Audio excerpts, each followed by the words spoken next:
சங்கீதம் அதிகாரம் 4.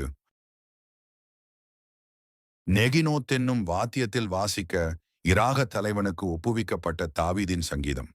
என் நீதியின் தேவனே, நான் கூப்பிடுகையில் எனக்கு செவி கொடும். நெருக்கத்தில் இருந்த எனக்கு விசாலம் உண்டாக்கினீர். எனக்கு இறங்கி என் விண்ணப்பத்தை கேட்டருளும்.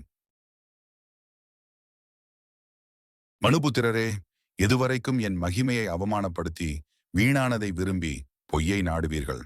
சேலா. பக்தியுள்ளவனை கர்த்தர் தமக்காக தெரிந்து கொண்டார் என்று அறியுங்கள்.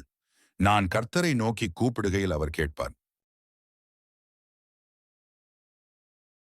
நீங்கள் கோபங்கொண்டாலும் பாவஞ்செய்யாதிருங்கள். உங்கள் படுக்கையிலே உங்கள் இருதயத்தில் பேசிக்கொண்டு அமர்ந்திருங்கள். சேலாம். நீதியின் பலிகளை செலுத்தி கர்த்தர் மேல் நம்பிக்கையாயிருங்கள்.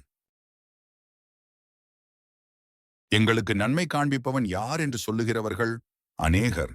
கர்த்தாவே, உம்முடைய முகத்தின் ஒளியை எங்கள் மேல் பிரகாசிக்க பண்ணும்.